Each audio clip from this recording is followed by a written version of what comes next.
Ó, só para lembrar, porque a gente vai ter que ter na mente os conceitos da última aula, e eu tenho certeza que isso já foi ralo abaixo no primeiro banho que teve. O conhecimento em aula, ele tem essa capacidade de migrar com o choque da água e vai embora para, não vou dizer para onde, né? Porque senão fica uma coisa meio cabeluda. Então, primeiro a gente vai ter um mecanismo reflexo, que é instantâneo, que ocorre em segundos após o fato, né? E que vai diminuir, então, isso vai ser a perda, a lesão, né? A estimulação da média, a liberação de endotelina pelas células ao redor. Ela vai fazer com que o músculo do vaso contraia, da arteríola. Isso vai funcionar bem para pequenas artérias, muito mal para a aorta, muito mal para a artéria ilíaca, muito mal para... Por isso que você, nos grandes traumas, o que mata uma pessoa agindo no trauma, ou bateu o coco ou sangrou. E não dá tempo de chegar até o hospital, né? E isso foi objeto, para você ter uma ideia da importância, quer dizer, o sistema foi desenhado para pequenos ferimentos superficiais. E você coloca os vasos grandes mais ou menos protegidos, né? E o que mais fez diferença para que aumentasse a sobrevida das pessoas pós-trauma foi o desenvolvimento das veias de acesso centrais, tipo intracate. Antigamente, no pré-intracate, você tinha que ter uma habilidade para dissecar a veia. E veio a artéria rápida, uma via central para dar grandes volumes, os derivados sintéticos de plasma e a solução hipertônica, sendo essa última foi desenvolvida aqui na faculdade, né? A solução que permite que você tenha, então, maior chance de chegar a um centro para costurar o furo. Mas, em geral, a gente procura por um torniquete fisiológico instantâneo, que vai, como eu disse, funciona bem para pequenos vasos. Depois, minutos depois, vai ocorrer esse tapete de plaquetas. As plaquetas vão reconhecer a membrana basal e grudam, né? Quanto tempo demora? Aquele tempo que demora para segurar o corte, né? E ficar apertando até uma hora que, alguns minutos depois, para de... o primeiro band-aid que vem é o plaquetário. E depois, tem que apertar o botão certo, você começa a fazer, então, para impedir que essas plaquetas sejam arrastadas, elas vão sendo costuradas por uma malha de fibrina, né? Porque a plaqueta começa a expressar, então, algumas moléculas que vão fazer com que, ou liberar no meio algumas moléculas que vão fazer com que o fibrinogênio, que é solúvel, se polimerize para fazer fibrina, através de um sistema de uma cascata de coagulação.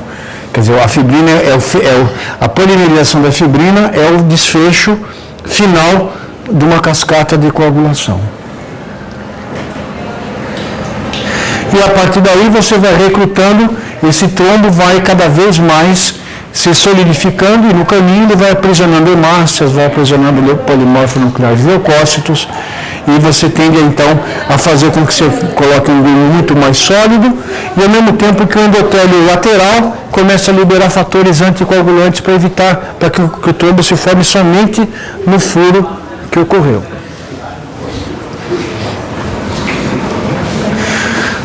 O mecanismo de polimerização da fibrina, ele obedece então um sistema clássico de proteínas que vão sendo clivadas e sendo ativadas, amplificando geralmente numa ordem de 10 vezes a cada passo. E você vai tendo então uma via que é extrínseca, onde você então depende de um estímulo externo, ou seja, uma lesão tecidual, ou uma lesão intrínseca, que pode ocorrer, por exemplo, em vias quando você tem um sistema inflamatório, e você começa então a ter por exemplo, uma toxina bacteriana, uma endotoxina, ou alguma outra substância, por exemplo, sei lá, você pode ter, algumas bactérias utilizam como isso, tumores, produtos solúveis de tumores que precisam ter trombose para poder fazer a metástase, para poder parar nos lugares que ele quer, e você pode ativar então as vias intrínsecas. Essa divisão é muito arbitrária, né? Por exemplo, quando você tem um tumor invadindo, ele pode secretar fatores solúveis, mas ao mesmo tempo ele pode estar invadindo vasos e provocando lesão tecidual. Então, uma bactéria que secreta uma endotoxina também pode estar fazendo um abscesso e liberando lesão tecidual.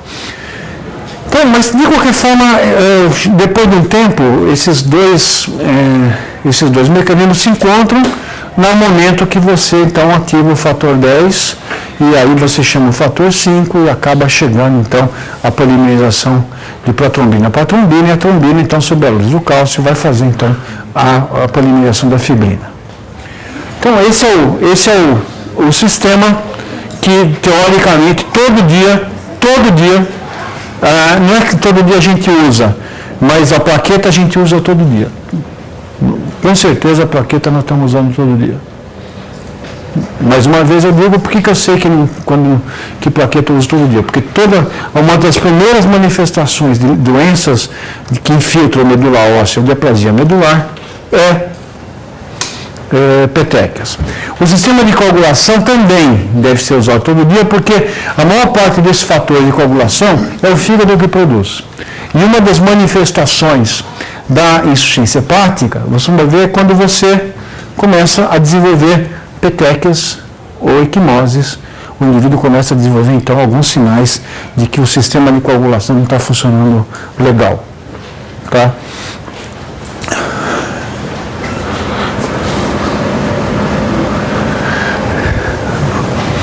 O papel central disso, e cada vez mais se reconhece, é o endotélio, que tem fatores que primeiro chamam trombose na hora que ele precisa e ao mesmo tempo inibem a trombose aonde não há motivo nenhum para trombosar. Os fatores que favorecem o colágeno, a trombose é a secreção de fator de von Willebrand pelo endotélio, que é um fator que teoricamente só está na membrana basal, mas ele começa a secretar, o endotélio tem a capacidade de secretar fingindo que isso aqui tem uma homologia dessas proteínas, fazendo com que então os fatores circulantes enxerguem proteínas que são expressas em condição constitutiva somente na membrana basal, para que você ative o sistema de coagulação. E venham novas plaquetas. E aí você tem o fator... os fatores, pode ver que existem muito mais mecanismos de inibição de trombose do que aqueles de indução de trombose. Então, existem vários mecanismos redundantes de inibição de trombose, porque de tal forma que você evite a progressão de trombo para lugares que não são adequados. Então, você pode ver que o endotélio, ao lado da lesão que está trombosando, ele começa a expressar outras moléculas que ele não expressa de forma constitutiva ou então em nível muito baixo. Ele faz antitrombina, ele vai fazer então a prostaglandina 2 e óxido nítrico, ele vai colocar, esses fatores vão inibir a ativação de plaqueta, ele ativa o fator de tissular de ativação de plasminogênio, que vai inibir, vai iniciar uma cascata fibrinolítica, ele vai, de alguma forma, produzir proteína C, né? Ele vai fazer, por exemplo, fatores que vão propiciar. Não só o endotélio pode expressar a proteína C, como ele vai pegar a proteína C produzida no fígado e vai então ativá-la para que você então ative a proteólise e você vai então tentar fazer com que tudo acabe como deveria ter sido. Furou, tapou aonde tem furo. Essa é a lógica do sistema. Bom, como então se tem um mecanismo que tem um sistema que tem vários mecanismos redundantes de inibir trombose, como é que tem trombosa? O conceito empírico disso, foi feito por um patologista chamado Rudolf Virchow. O Virchow foi o pai da patologia moderna, foi ele que ele introduziu o conceito de patologia celular, e era um cara interessante, ele era político, ele foi primeiro-ministro da Alemanha, ele foi um cara assim, que na época ele era multifuncional. Ele era um conjunto de impressora, Xerox e scanner, e ao mesmo tempo ele era um conjunto de patologista, político e também literato. Ele observou que trombose, ele começou então a trazer uma patologia macroscópica para uma patologia microscópica, começar a estudar então do ponto de vista tecidual e celular as lesões. Então, o conceito, digamos, e ele funda também a biologia celular, né? Então, ele começou então a mostrar que onde tinha lesão endotelial tinha trombo. Não sabia por quê. Mas o fato de que aonde você tem um processo inflamatório, por exemplo, a endocardite bacteriana, que é uma doença que ainda existe a liga de febre reumática, não existe? Por que o IT leva a trombo e esse trombo funciona como meio de cultura para a bactéria? Né? Então, o trombo, além dele tapar buraco, você vai ver que quando você quer crescer bactéria, então você põe água, sangue, você põe elementos de proteínas que são nutrientes para a bactéria. Então, a gente sempre tem bactérias circulando, mas quando ele encontra um trombo, sente-se em casa. Então, endocardite, válvulas com lesão, ele notava então que havia lesão endotelial e ao mesmo tempo trombos que se colocavam em cima.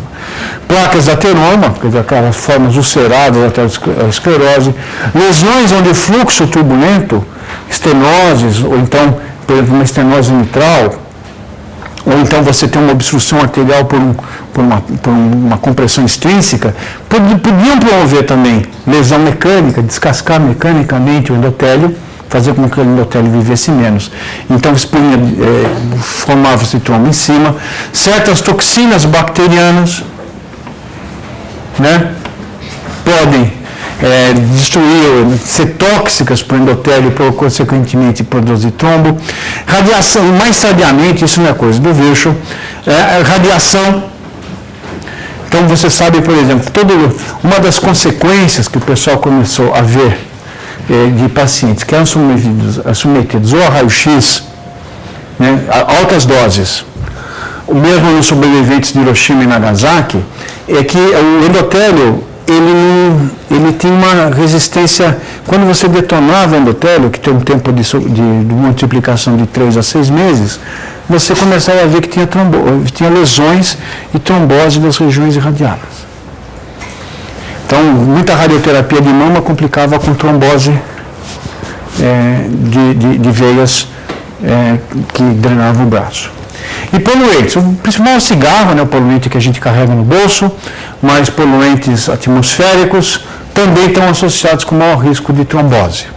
O mecanismo é muito fácil, se a gente voltar àquele mecanismo que favorece trombose, quando o endotélio sai e não vem uma outra célula endotelial para tapar, você expõe componentes da membrana basal, fator de von Willebrand, ativa a plaqueta e começa a fazer trombose. Quer dizer, então o endotélio ele funciona como um ladrilho anticoagulante, abaixo do qual, toda vez que ele descama, a ordem para o sangue para a plaqueta agregue e a ordem para o sistema de cascata da... Fala, professor. Professor, o senhor falou que a placa de ateroma ela pode causar trombo. Isso. O contrário também é válido? O trombo pode causar uma placa de... Não. O trombo... Veja, a placa de ateroma que trombosa é aquela que tem... que a gente chama de placa instável. A placa instável é aquela onde, por uma questão da inflamação da placa, o endotélio sai.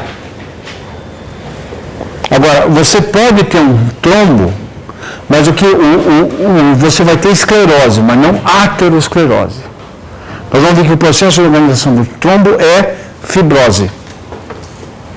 Mas você não vai ter gordura. Entendeu?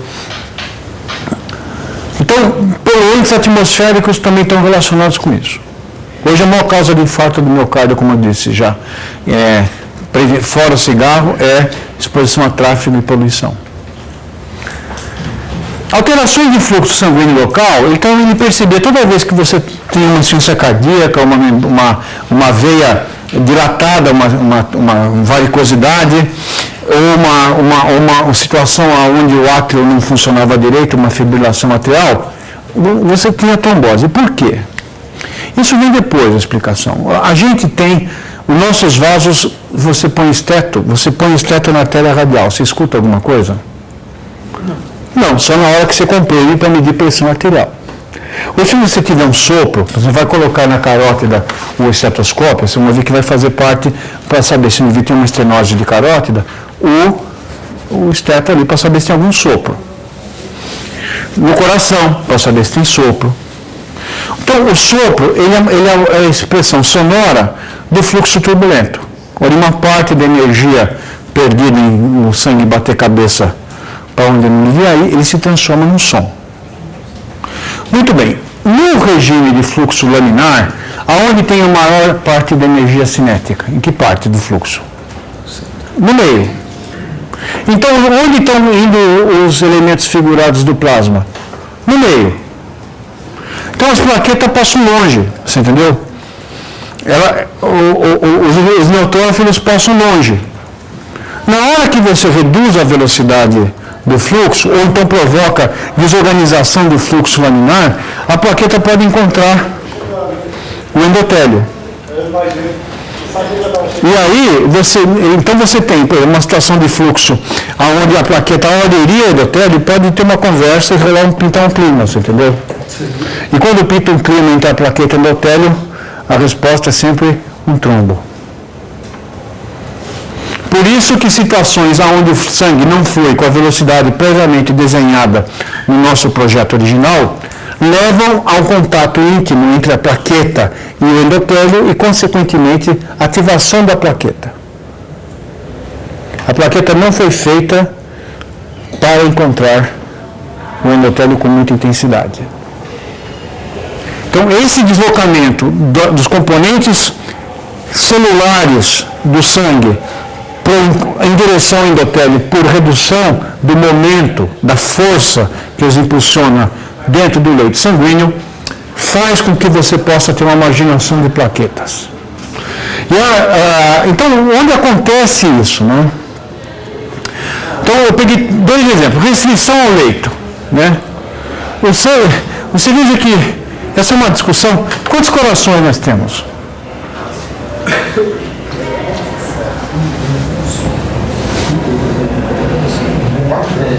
Quanto? Errado. 2. O direito e esquerdo, mais o quê? Quem que puxa o sangue da periferia? Tem uma bomba aspirante no coração? Como é que você consegue trazer o sangue do pé ou da panturrilha para cima? Músculo cardíaco, músculo esquelético, as válvulas das veias e a pressão negativa do diafragma, promovida pelos músculos respiratórios. Então, coração direito e esquerdo, 2. Musculatura da perna, 3. Válvula, 4. E pressão negativa do tórax, 5. Essa é a razão da clara supremacia do coração, do pulmão sobre o coração. Você entendeu? Porque o pulmão só tem 2. A gente teve uma briga aqui uma vez, porque eu faço patologia pulmonar, mas tem gente que faz patologia cardíaca e eu sempre acho que o INCOR devia chamar INPUL. E isso nunca... Que seria um prédio totalmente diferente, né? Não teria elevador. O prédio inspiraria e expiraria, o andar passaria à sua frente e você apertaria. Eu quero capacidade pulmonar total, subia. Eu quero volume residual, descia, assim, entendeu? E se eu quisesse rápido, o volume expiratório forçado do primeiro segundo. Teve alunos que disseram que o coração tinha uma supremacia emocional, afetiva, passional sobre o pulmão. Não é verdade. O que o coração faz perante uma emoção forte? taquicardia, no máximo uma extrasístole. O coração, o pulmão dá aquele suspiro apaixonado, a pressão negativa para o beijo, né? O arfar daquele coração da pessoa que anseia pelo amado. Então, desde o aspecto afetivo, existe uma notável supremacia do pulmão sobre o coração. Então, quando você está deitado, o que aconteceu com o caminhar? Parou, você tem estase venosa. Você engessou o braço. O que aconteceu com a contração do músculo que vai fazer aquele braço ser ordenado? Caiu. Então, é por isso que todo mundo que fica restrito ao leito, somente cirurgias ortopédicas de longo volume, porque tem duas coisas. Já viu cirurgia ortopédica? Alguém já entrou numa cirurgia ortopédica? Como é que é? Violento. Não é um pouco rústica? O ortopedista, ele tem aqueles instrumentos cirúrgicos, martelo, serrote, uma pequena furadeira que passa, aquele coisinha. Então eles têm um monte de lesão tecidual, quer dizer, estimula a liberação da via extrínseca da coagulação, e ao mesmo tempo se ingessa e provoca estase venosa. Por isso que alguns pacientes que têm cirurgia ortopédica ou grandes cirurgias têm que tomar anticoagulante. E é difícil, né? Porque se uma das coisas que você precisa numa cirurgia é que aquilo não sangre. Então, mas você vai ver que depois vai fazer parte da profilaxia. Indivíduos que vão viajar na síndrome da classe econômica, não é isso? Que vão naquele sistema que inclusive a TAM e a Gol está fazendo uma hibridização do amendoim com a barra de cereais, né? Para você, eles estão criando eles estão fazendo um hibridoma que produz aquelas duas coisas num pacote só, para reduzir custos, né? Então você fica espremido ali comendo uma barrinha de cereal até com o braço meio para dentro, e o pessoal fala, beba água, mas se beber água você não consegue, só tem 2 banheiros, e você mas você tem que andar, fazer para estimular o retorno venoso. Fibrilação atrial a gente sabe, né? Fibrilação atrial, ou áreas inativas do coração, pós-infarto, né? Insuficiência cardíaca congestiva, que tem um volume do coração fica grande, então tem um volume, ao final de uma sístole ainda tem um volume residual, você não tem um enchimento completo da câmara cardíaca. Todos esses indivíduos que têm problemas de mobilidade, né? O indivíduo que tem, por exemplo, um lesado medular, né? O lesado medular, ele vai ter uma imobilização completa daquilo, nós temos uma epidemia disso, e uma das complicações fatais, e que se não cuidado vai fazer com que esses indivíduos vivam menos, são duas coisas. Primeiro, se ele não tiver controle esfincteriano, é a infecção urinária. E se você não controlar a hipercoagulabilidade dele, ele vai ter um tromboembolismo pulmonar. Vai ter uma trombose com embolização. Então, o fluxo sanguíneo local tem essa patogenia sobre Então, isso foi observado pelo Virchow. E o terceiro componente do Virchow é que ele notou que existiam situações onde o sangue coagulava mais depressa. Eram os primeiros, digamos, uma das provas mais simples de coagulação é você pegar o sangue e colocar numa superfície não endotelializada, um tubo de vidro, e medir o tempo que demora para fazer um coágulo. E ele notava que existiam indivíduos que tinham... É o detetor de besteira, que é um instrumento que percebe que quando você passa da conta, ele dá um sinal para pessoas que não têm superego, como eu, que começo a falar besteira, não para, eles têm que ter e o meu não funciona portátil, porque a pilha gasta muito rápido, mas quando está ligado na tomada, funciona. São indivíduos que têm hiperviscosidade. Por exemplo, você vai ver que desidratação, períodos de umidade baixa, quando a umidade relativa do ar em São Paulo chega próximo de 30, o risco de morrer de AVC e infarto sobe 4 vezes para pessoas acima de 60 anos. A peregrinação para Meca, tem uma peregrinação para Meca, né?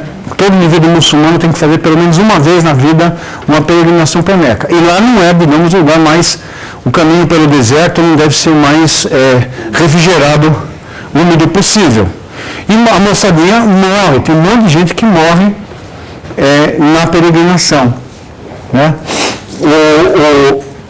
Então, desidratação. E outra coisa, as pessoas idosas, elas têm uma diminuição da percepção da sensação subjetiva de sede. Você pode perder grandes volumes de água e não sentir tanta sede. Por isso que alguns geriatras, quando o indivíduo tiver função renal normal e função cardíaca normal, recomendam água de horário. Eles têm uma pele mais fina, perdem mais água subjetiva e sentem menos sede proporcionalmente. Policitenia, que pode ser desde uma neoplasia, policitenia vera, por exemplo, de hemácias, ou então, qual é uma doença que dá muita hemácia? Qual o indivíduo que você vê roxo com falta de ar? Bronquítico crônico. Porque não tem aquele aparelho justo glomerular, e não tem negócio de renina, né? Quando você, o que o aparelho, o que o sistema, quando o rim é um órgão também, esse eu não vou nem falar, né? Ele é absolutamente um filtro, absolutamente desprovido de lógica ou sentimento. Porém, quando ele recebe pouco fluxo ou pouco oxigênio, o que ele lê? Vamos fazer mais hemácia. Chama-se, então ele secreta um hormônio chamado eritropoietina. Então o indivíduo que tem bronquite crônica e tem um PO2 baixo, ele vai ter, uma das consequências adversas disso é aumento do hematócrito.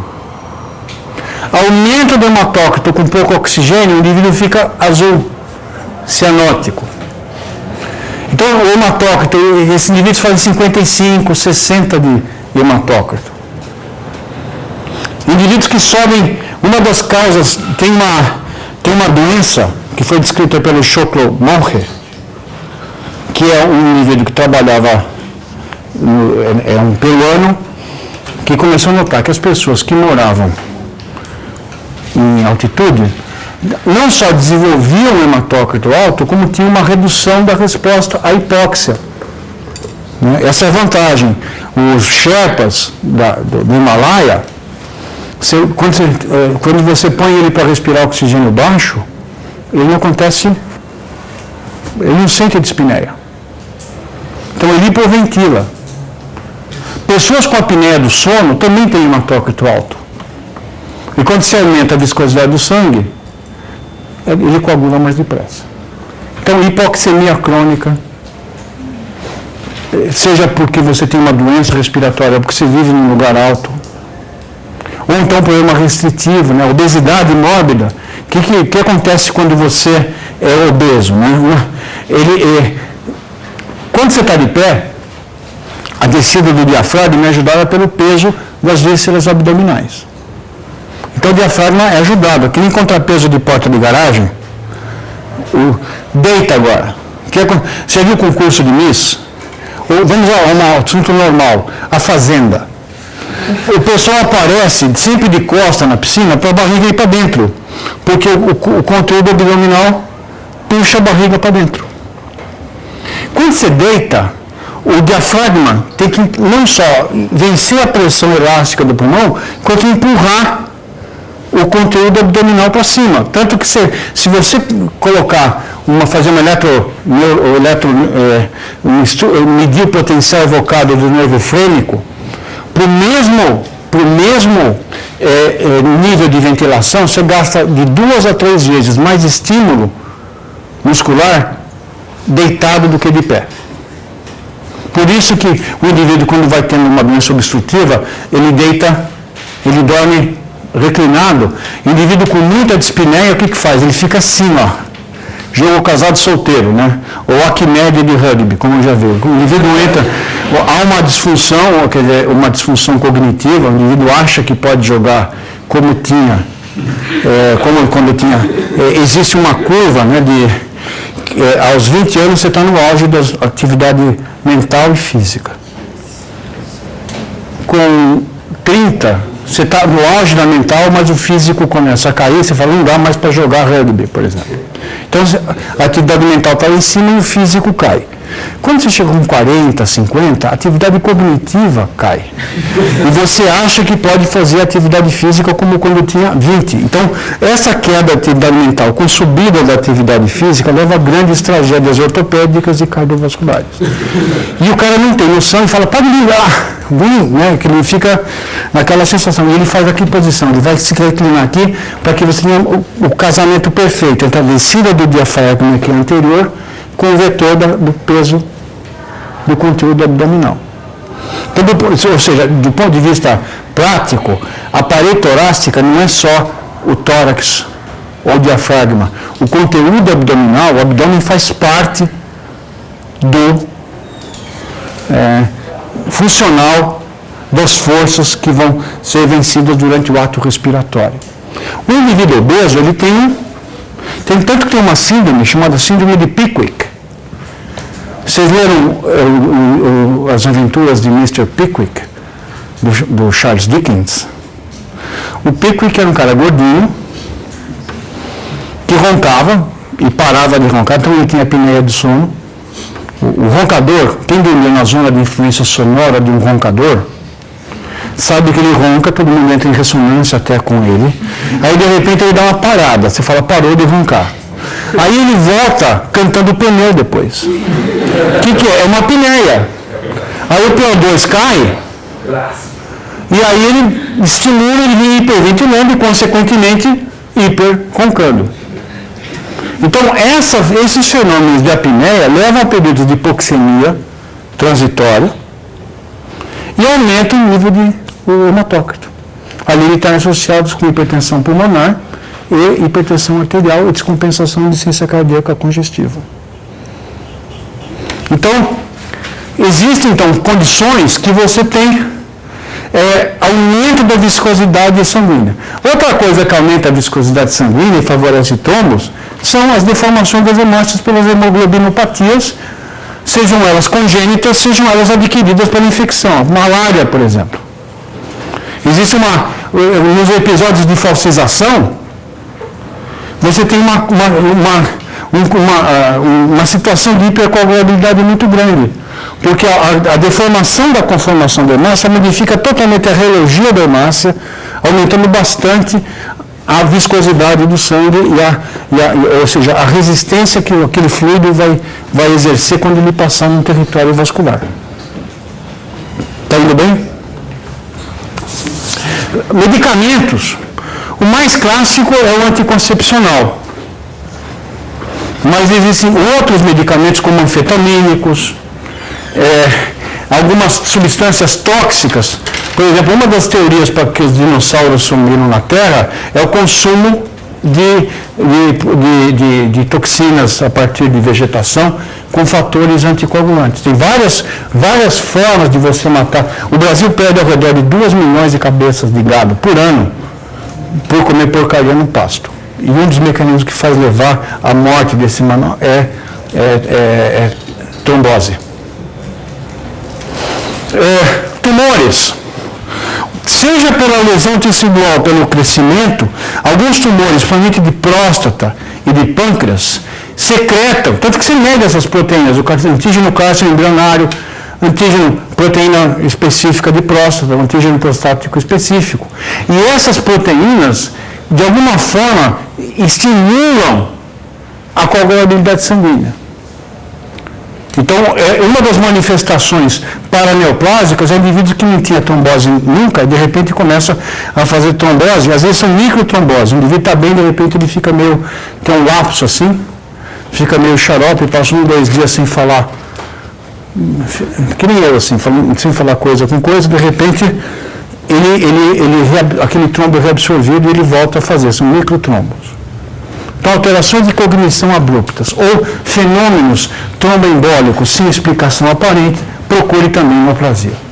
Vai fazer parte dos estados trombofílicos. Cirurgias de grande porte, como eu já disse, né? Não só pela imobilização, porque o indivíduo não opera e sai andando, mas também pela liberação de fatores. E esse é um dos grandes problemas que você vai ter para quem for cirurgião e fazer aquelas esvaziectomias grandes, né? Ou cirurgia de colo de fêmur. Sabe que uma das grandes causas de morte em idoso é queda da própria altura, em calçado esburacado, o cara está bem, está legal, de repente ele tem uma fratura, aí ele faz aquela técnica simples e precisa da cirurgia, passa aquele treco, tira, e aí ele tem um fator ele tem uma trombofilia, fica imobilizado e vai. Né? É a forma que você vai com o RG no bolso e sai com ele no dedão do pé, que é para o nosso serviço. Né? Doenças autoimunes podem ter como primeira manifestação trombofilia. Às vezes você tem o lúpus, né? Ou a trombocitopenia induzida. Quando você... a trombocitopenia induzida é quando você dá muita heparina, né? E você começa a fazer muita... quando você tem muita heparina, o que você faz? Você começa a ter você começa a produzir muito fator de coagulação. O organismo sente como se estivesse faltando. E aí são algumas moléculas com alguma conformação meio torta, você pode ter anticorpo ante alguns fatores de coagulação. E o lúpus pode primariamente fazer anticorpo contra alguns fosfolípides, tanto de membrana de plaqueta, né, principalmente, que vão fazer o quê? Quando esse anticorpo gruda nesse fosfolípido, ele ativa a plaqueta. Então o lúpus uma das coisas que você pode investigar quando você tem uma trombofilia é doença autoimune. E finalmente você vai procurar alterações genéticas, indivíduos que nascem com alteração de algum fator de coagulação, principalmente fator 5, a trombina, ou deficiência dos fatores de anticoagulação, como da antitrombina 3 e das proteínas C e S, que são anticoagulantes. Então, vai fazer parte da anamnese de vocês, a investigação clínica de indivíduos com trombose, esse painel de estudos. Tem que investigar isso. Um indivíduo que tem trombose de repetição, sem uma causa anatômica aparente, você vai ter que investigar se ele tem uma doença autoimune, se ele tem um tumor, se ele tem alguma alteração medular, né? E assim por diante.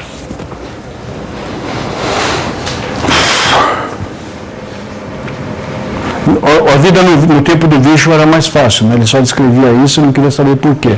Agora a gente tem que saber os porquês das coisas, né? O que vai acontecer uma vez que então o tombo foi além da conta? Felizmente, a maior parte deles desaparece. Como é que a gente sabe disso? Por estudos experimentais, por observação clínica e hoje os métodos de imagem. Você faz um Doppler de veia, o trombo está lá, de repente ele some, ou é recanalizado. A arteriografia pulmonar também ajudou, Então você sabe que, em geral, ao redor de 6 a 8 semanas, esse trombo vai estar dissolvido. Se ele for muito grande e não dá para dissolver ele inteiro, ele vai ter um processo chamado de organização. O que é organização? Vai ter uma invasão de um tecido de granulação nesse trombo e a cicatriz a retração dessa cicatriz vai reabrir aquele vaso. Talvez não no calibre que ele tinha originalmente, mas vai deixar passar sangue. Alguns trombos progridem. Aliás, um trombo num vaso estimula a formação de novos trombos. Por isso que você dá heparina para quem tem tromboembolismo pulmonar. Você não está esperando que a heparina vai dissolver aquele trombo já formado. Você está impedindo que aquele trombo progrida. Porque quem vai reabrir aquele trombo, em geral, são os próprios mecanismos de organização ou trombólise. Você só vai usar trombólise em tromboembolismo pulmonar em circunstâncias onde você tem uma insuficiência cardíaca aguda e você não consegue manter débito cardíaco, o indivíduo está em risco de vida. Porque uma trombólise, se injetar uma streptokinase num tromboembolismo pulmonar, tem uma mortalidade ao redor de 30% a 40%. Então você tem que, quer dizer, a tua alternativa tem que ser 100%, ou próximo de 100% de morte, para você oferecer um remédio onde a chance de você morrer é da ordem de 30%. Quer dizer, o remédio não pode ser maior que a doença. E outra coisa que pode acontecer com o trombo é que um pedaço dele desgrude e ele vira o quê? Um êmbolo. Então, é isso que vai acontecer com o trombo. Em geral, você evita a maior causa de embolia pulmonar, que é o que, digamos, das embolias é a mais fatal, né? Embolia pulmonar não diagnosticada tem uma mortalidade de quase 30%. E é você impedir que ele progrida, porque quanto mais jovem o trombo, mais mole ele é, mais fácil ele é de embolizar. Né? Porque à medida que o trombo vai envelhecendo, ele vai fibrosando, ele vai ficando mais fixo. E às vezes você põe uma válvula de cavo inferior, né? Você opera e põe um ralo. Um ralo na cava inferior. Pois não. Professor, qual que é a definição de êmbolo? Vai ser o próximo. Né? É qualquer coisa que não seja sangue que está andando dentro de um vaso. Pode ser um trombo, pode ser qualquer coisa. Andou pelo vaso e não é sangue, é êmbolo.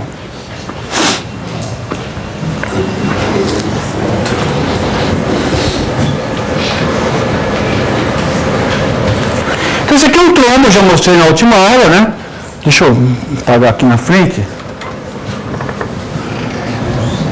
Cortina, iluminação baixa. Né? Placa instável. Rompeu o endotélio, coagulou, foi. Tá? Maior causa de infarto do miocárdio em indivíduo sem sintomatologia aparente, não é uma obstrução fixa, porque a obstrução fixa você sabe que você tem, e ela tem um quadro clássico de angina, que o indivíduo percebe que ele está andando, começa a ter dor, depois ele anda menos, começa a ter dor, você tem exordil, você sabe. Então, dá tempo de você tomar uma medicação. O que não dá é aquele que tem um vaso meio alterado, que pode fazer um descolamento do endotélio e aquele favorecer, ensejar o aparecimento de um trombo agudo. Né? Então, isso aqui seria uma trombose, né? Uma trombose ilíaca. Né? Foi, né? Quer dizer, você teve uma placa ulcerada e aquilo, porque os trombos podem ser arteriais ou venosos, não pode? Esse aqui é um trombo arterial, ali é um trombo arterial de coronária, mas a maior parte dos trombos, eles estão em território venoso ou cardíaco. Tá? Professor, quando ocorre a embolia, na região que ficou o fluxo parado, daí pode formar mais trombos ainda? Pode. É chamada a progressão do trombo. Tanto o trombo original, que mandou aquele SEDEX de sangue, de sólido para frente, ele pode continuar progredindo. Por isso que tem vários episódios, geralmente quando você tem embolia pulmonar, se não tratar, você vai ter vários episódios múltiplos de trombose. Ou o lugar que recebeu o trombo pela estase pode fazer com que aquele êmbolo produza um trombo local através de progressão. Porque você vai ter alteração do fluxo, lesão endotelial e uma série de outras coisas. Então, a heparina ela visa impedir a progressão do trombo original e do lugar que foi e formação de novos trombos no lugar embolizado.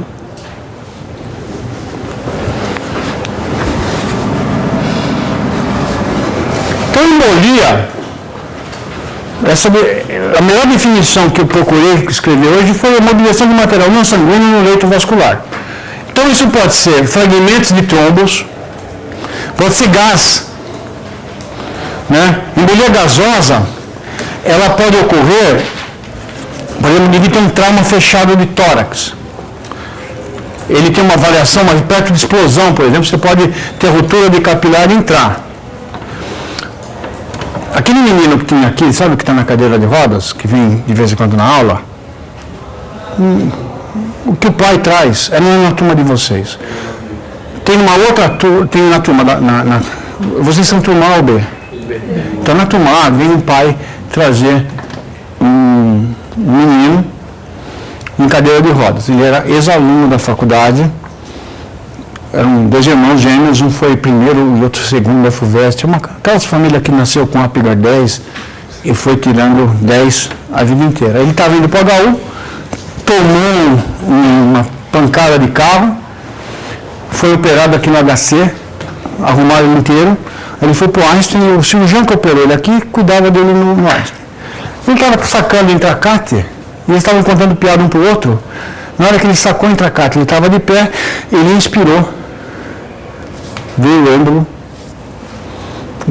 subiu para a cabeça e fez um monte de buraco na cabeça. O menino caiu duro assim, pum. Ficou 4 anos em coma. O pai largou o emprego, fechou o escritório de engenharia e passou a cuidar do filho. Depois de 4 anos o menino acordou. Ele não consegue falar, mas ele entende tudo e está escrevendo a vida dele, a experiência dele do coma, e ele trouxe o menino para aqui, para a faculdade, para estimular o menino a voltar, se um dia ele vai conseguir ser médico ou não. Então essa é uma das histórias da faculdade que mostram que é super denso. Então você pode ter gás quando você vai sacar o intracate, pode subir pela veia e fazer uma embolia gasosa. Quando o mergulhador, né, quando ele não consegue subir, né, subiu pela veia jugular e foi para cima.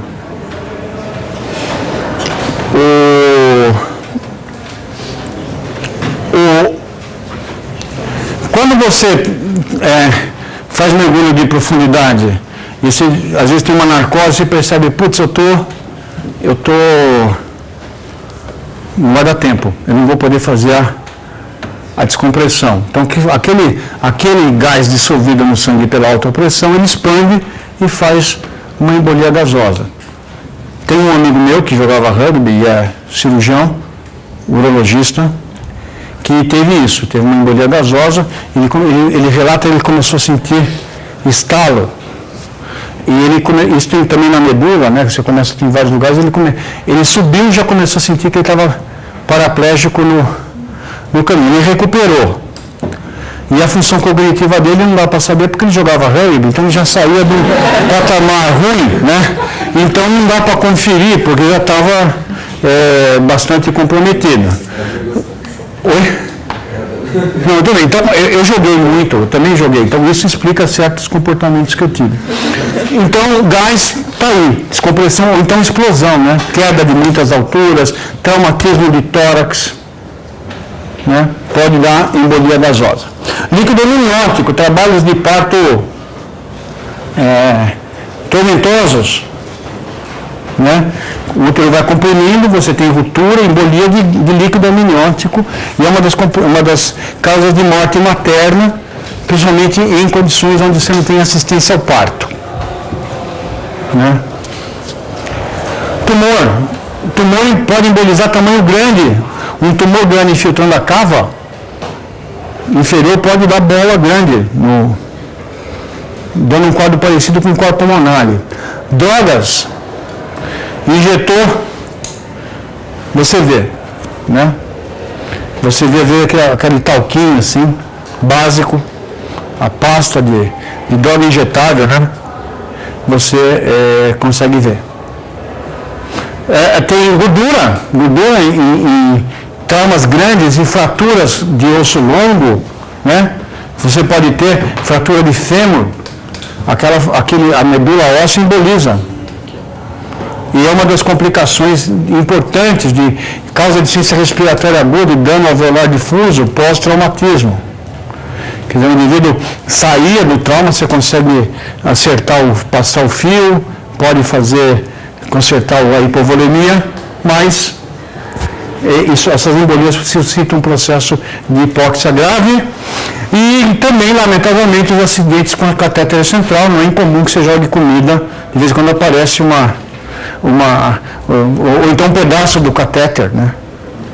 Você vai posicionar o catéter para que aquela agulha do intracate, ela antigamente tinha uma ponta muito fina e às vezes você queria acertar e ele cortava o catéter, né? Então, embolia é isso, tá? Bom, aí chegando num treco desse no lugar, ele vai fazer um stop da circulação e aí progride para um trombo. Então, embolia e trombose andam juntos, seja como causa ou seja como consequência.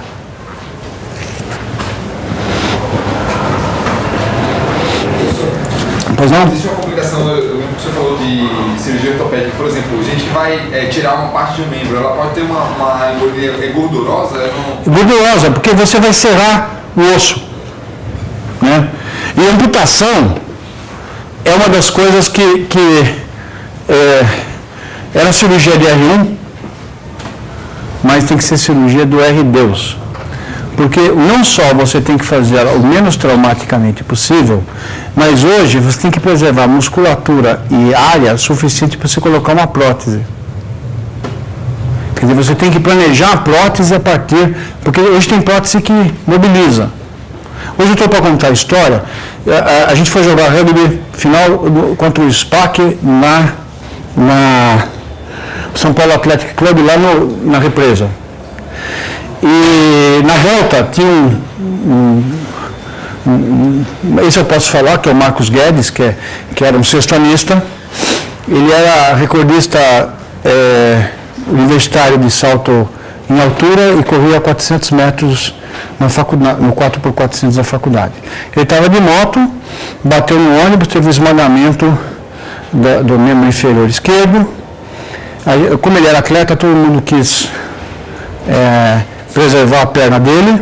Aí ele começou a fazer uma necrose, uma sepsis, aí a decisão era tira a perna ou morre, tirou a perna. O que ele fez? Ele resolveu dedicar a vida dele a fazer prótese e desenhar próteses. Então ele é um ortopedista especializado em reabilitação de próteses. E tem um aspecto, como todo bom ortopedista, ele tem uma psicoterapia breve muito eficiente, porque ele... Quando o cara vai perder a perna, começa a chorar, ele põe a perna dele em cima da mesa, tira a prótese e fala, vamos conversar agora ou vamos começar chorando? Aquela técnica, aquele jeitinho que o ortopedista tem de abordar a relação médico-paciente. E ele corre, ele desenvolveu prótese de corrida, prótese para andar de bicicleta, ele nada, ele é um cara super legal nessa parte, né? Então, a cirurgia de amputação, você não pode passar um serrote ali e não deixar músculo suficiente para você para fazer com que aquela tua prótese tenha mobilidade. Você tem que deixar um coto suficientemente grande para que você não tenha necrose da ponta do coto, que é uma deiscência do coto, que você vai ter que amputar depois mais do que originalmente devia ter sido feito. Então, na amputação, você tem que ter junto pelo menos 2 profissionais, no melhor dos mundos, um ortopedista e um cirurgião vascular, para você poder dar viabilidade depois àquele coto e permitir que aqui, quando você coloca uma prótese, você vai ter que ficar pegando aquele toco ou aquele coto, quanto não tenha isquemia, não tenha ulceração daquele lugar. Tem que deixar um coxinho gorduroso suficientemente grande para que você amorteça. Então, cirurgias de amputação podem levar a isso. Mesmo porque, se a amputação for por diabetes ou por arteriopatia diabética ou por arteriosclerose grave, esse indivíduo já tem uma trombofilia. Então, você acrescenta um fator à situação de trombofilia que ele tem. Muito bom. Está aqui um quadro clássico de embolia pulmonar, um stop. Pegou o lobo superior e parte foi uma artéria lobar, né? Pegou o lobo do superior do pulmão esquerdo e tem uma falha de enchimento na artéria do lobo médio inferior do pulmão direito. Né? É interessante porque, dependendo do estado de condicionamento do indivíduo, você pode sentir ou não essa embolia. Você pode ter uma embolia totalmente silenciosa, se ela não infartar, se o indivíduo não tiver infarto. E o pulmão é difícil de infartar porque tem dupla circulação e tem muito oxigênio também que vem do ar. Né? Então, às vezes, a primeira manifestação disso é chiado. É chiado em quem não chiou nunca e geralmente localizado na região da embolia, quer dizer, chiado localizado tem 2 explicações. ou a criança, geralmente em criança, aspirou o capacete do Cavaleiro do Zodíaco, né? Que era uma coisa altamente... Né? Quem já teve sabe que a criança põe na boca e aquilo vinha, ou feijão, né? Ou você tem uma embolia pulmonar. Porque você quer acertar a relação ventilação-perfusão, né? Não está indo sangue, o que acontece? Ele fecha o brônquio. Para evitar o quê? Aumentar o espaço morto do indivíduo. Então, o pulmão responde com broncoconstrição feita uma embolia e com vasoconstrição perante uma obstrução da artéria do brônquio. Então, esse é um... E hoje não precisa mais injetar contraste, né? Hoje você pode fazer angiocT, você não precisa fazer arteriografia pulmonar, que também, às vezes, ajudava a progredir o trombo. E aqui você tem líquido amniótico, né? Como é que você sabe que é líquido amniótico? Porque você vai ver epitélio escamoso, a criança vai soltando umas berebas no bebê, né? Morreu. Agora morreu de vez. Que importância? Isso aqui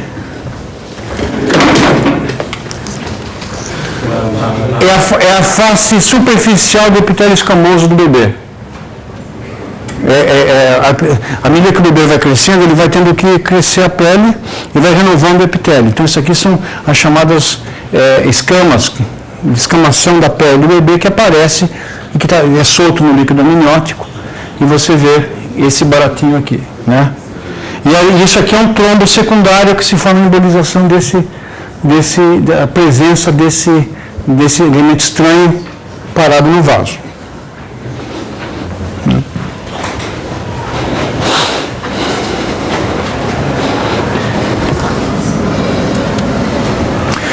Isso aqui já é possivelmente um êmbolo. A maior parte dos infartos cerebrais, eles vêm a partir de ou placas de gordura que saem da crosta da aorta ou da carótida, ou de fibrilação atrial. Né? Por isso que você anticoagula quem tem fibrilação atrial. Para evitar, se for do coração, do átrio direito, embolia pulmonar, se for do átrio esquerdo, subir para a cabeça. Então aqui você tem um infarto. Isso aqui é um baita de um infarto isquêmico, ó. Isso aqui tudo é infarto, ó. Isso aqui vai liquefazer e vai virar uma embolia. Então isso aqui é embolia com infarto. Esse aqui é uma embolia, um infarto devido à trombose no coração com várias fases. Olha aqui, esse indivíduo infartou várias vezes até que uma hora ele foi. Né? Então você vê que as cavidades estão dilatadas, ele devia ter uma insuficiência cardíaca pós-infarto, mas aqui você vai ver um infarto cicatrizado, isso aqui é uma cicatriz do infarto septal, com um colágeno bastante grande, um infarto ali em cima, que está amarelo, que é um infarto que isso aqui dá em torno de 4 a 6 dias, e é uma das causas de morte tardia no infarto agudo do miocárdio, porque aquele tecido necrótico, ele vai ter que ser absorvido. Então você começa a fazer proteases que vão digerir o tecido, uma das coisas que tem a gordura. E a gordura é meio difícil de digerir. Então você começa, antes que você fibrose, você começa a ter uma área de muito amolecimento no coração, e pode dar uma ruptura ventricular, pode dar, às vezes você rompe o septo interventricular do infarto septal, às vezes uma cordólia tendinha, uma musculatura papilar que segura a válvula, também vai embora. E um problema, quando você rompe o ventrículo, no infarto do miocárdio, você tem que entrar e fazer uma coisa chamada septoplastia. Que você faz ou com pericárdio ou então com músculo dorsal, que você puxa para fazer uma nova parede. Você pode ter um tamponamento cardíaco, romper o ventrículo esquerdo e você tem que construir uma parede nova. Então é uma situação de emergência com uma mortalidade muito alta. E esse aqui é um infarto recente, que ele tem começou a ficar pálido, um baita infarto subendocárdico, e aí ele não aguentou, né? Porque ele já não tinha aqui, já não tinha lá, teve aqui, acabou, não tem bomba. Né? O infarto mata ou por arritmia, que é o mais frequente, ou por choque cardiogênico, quando você não tem bomba mais. Então, a complicação da trombose e da embolia, a mais complicada de todas, é o infarto, que é definido como um processo de necrose tecidual provocada por uma redução abrupta do aporte de oxigênio por obstrução vascular. Então, qualquer uma daquelas causas de embolia ou de trombose podem fazer, no caso, e se não tem infarto só por obstrução arterial, você pode ter infarto por obstrução venosa. Por exemplo, alguns dos infartos mesentéricos, que é causa de morte em velhinho, você pode ter uma obstrução dos ramos das veias mesentéricas e o sangue, você não consegue fazer o sangue passar. Então, é o que a gente chama de anóxia estagnante. Né? Você tem muito sangue, mas aquele sangue não tem mais oxigênio. Tudo que ele tinha já foi extraído. Então você pode ter, embora a maior parte dos infartos sejam por obstrução arterial, ou por embolia arterial, seja por trombo ou seja por êmbolo, também obstrução venosa, em alguns casos, pode levar a infarto. Por quê? Porque você tapou o ralo de saída, quer dizer, o sangue não consegue circular através daquele território porque a veia está obstruída.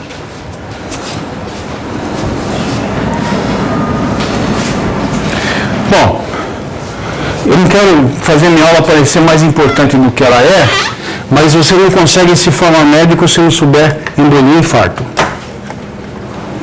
Tem que estudar isso. Né? A maior causa de morte dos pacientes tem que ser compreendida, concorda? Então eu aconselho que vocês estudem isso, mas também não precisa se matar, ninguém vai querer que vocês saibam tudo, porque esse negócio vai voltar no curso de cardio, no curso de pulmão, em tudo. Vocês vão ter essa aula com vários níveis de complexidade, seguramente melhor do que vocês tiveram hoje. Muito obrigado.